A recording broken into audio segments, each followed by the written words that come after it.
Traditional leaders at the Mvezo Great Place in the Eastern Cape. The visit seeks to encourage rural communities to engage in agricultural activities. Fundiswa Mhlekude is covering the story for us. A very good morning to you, Fundiswa.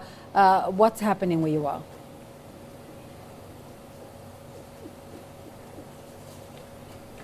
Thank you very much, Desiree. We are at Mvezo Great Place here in Mthatha in the Eastern Cape, where Deputy Minister of Agriculture, Land Reform and Rural Development, Mrs. Zoleka Capa, is paying a courtesy visit to the Great Place after the burning of the information center behind me here at Mvezo on the 8th of this month, after it was struck by lightning. So they are here, but more than that, they are here to encourage the Great Place and the communities as well to plow and plant their gardens, as well as making sure that they do a lot of activities in their millie field. But the DM is here with us to tell us more about the visit. Thank you so much, Mafago. Tell us about the visit today.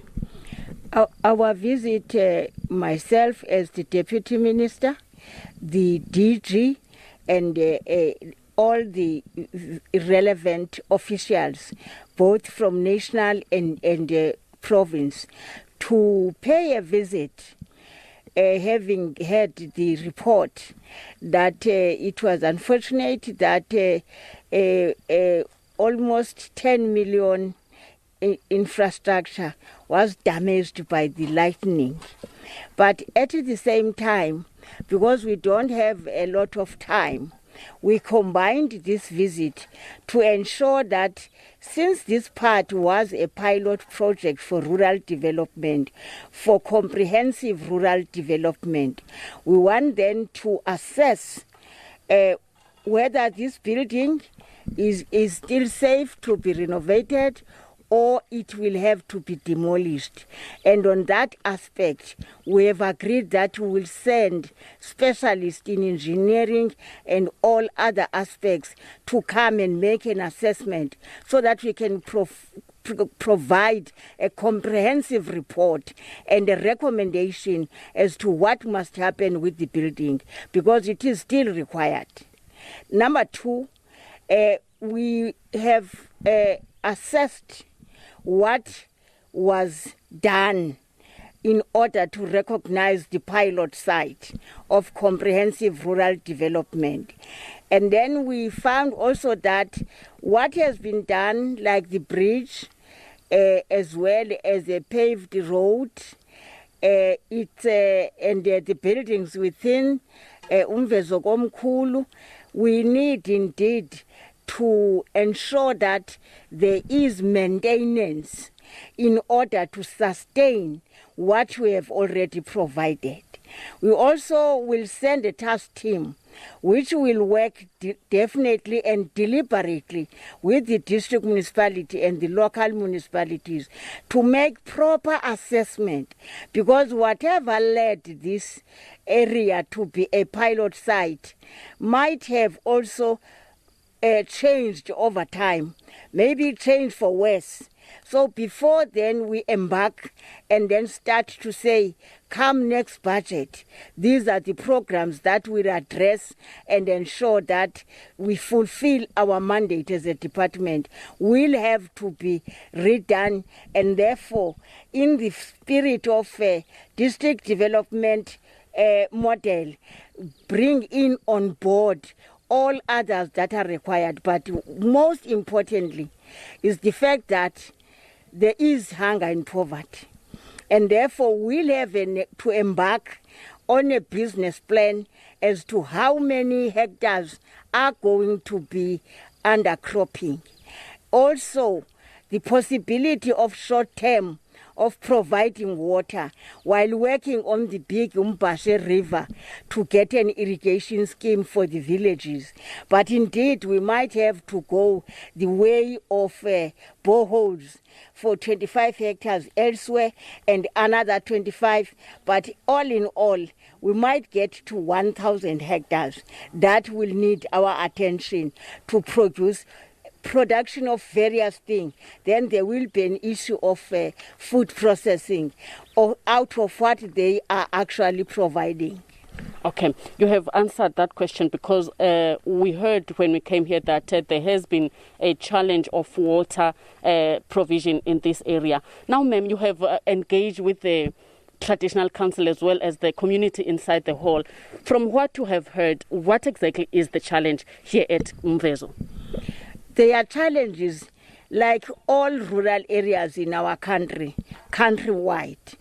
It's also unavailability of key resources for development of any nature. One being water. Water will be for actually usage by communities for cooking and drinking, clean drinking water. But also you have to maintain the pastures. If you look around even here, you can see that our green, which is also useful for healthy air as well as feeding our stock, is not good at all. We need to have water. We can't rely on seasonal rainwater. That's why I'm saying the plan by the people here is that Umbashe water must not pass by. They want to use it for irrigation, amasimi, and pastures. But I am also saying as a leader, indeed, this is long overdue, and we have to actually do many studies to be able to get that engineering and so on. What we need to do now is for a short term rather provide boreholes, because in the Eastern Cape you find that the water table is always available and not necessarily used a lot. And also immediate things like there was fencing of a number of Arab land. There was also fencing of home gardens, and therefore what we will provide is mechanization. We want to bring tractors province-wise, deal with gardens, deal with those few hectares that are fenced, and then move to other move to other areas.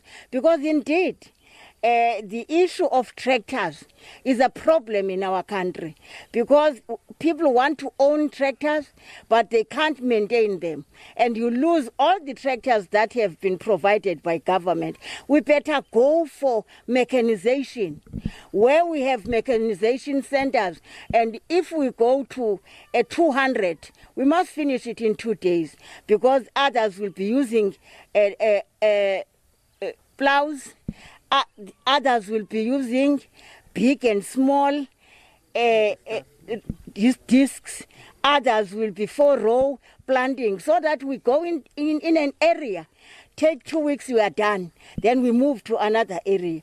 But the long term is that we will try to establish mechanization centers with maintenance, with engineers, and with technicians, so that after a season they are all serviced, they are all in a good condition, broken, fixed, and all, so that the next season we are really very ready to go.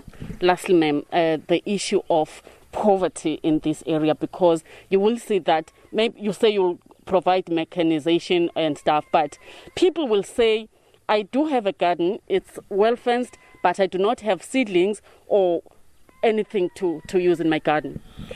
Indeed, what is important is that when one tray of seedlings of cabbage is to 20 rands, maybe they are 6 or 10. We can't believe that our people can use what is a grant for them to survive for a while, can be used to access those seedlings. While we are very poor in this area in terms of nurseries, we've got to as far as East London, as far as Capa.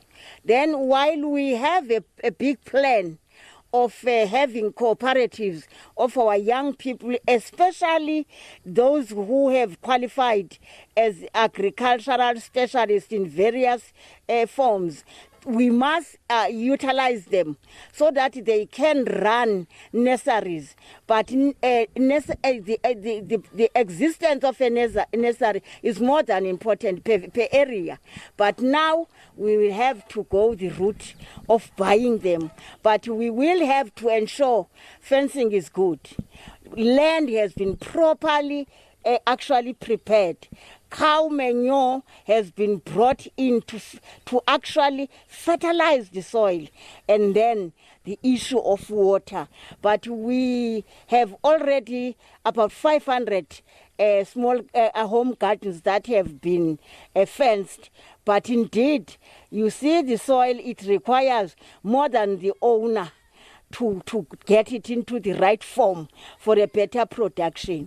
But the long term is that we want to commercialize home gardens because they can utilize it for their household, but the remainder must find its way to other areas for selling.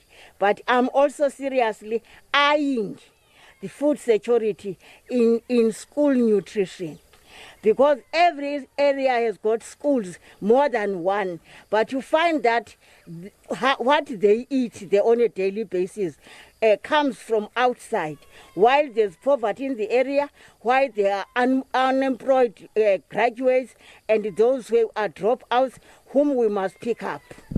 Thank you so very much, Deputy Minister of Agriculture, Land Reform and Rural Development, outlining what exactly is the department going to do for the people of this area, mentioning that they will also provide mechanization like harvesters and planters to make sure that these people are assisted in terms of making sure that they plow their gardens and millet fields. She's also mentioning the issue of water here, which is another challenge that is doing the rounds here in Mthatha, because she says that they are going to make sure that they provide boreholes for these communities. She's also saying that they will make sure that these people, they maintain these gardens to make sure that people are able to use them to make sure that there is food security.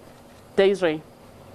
Ms. Mhlekude, thank you so much for that update. I'm sure interest in that agricultural project. Limpopo Police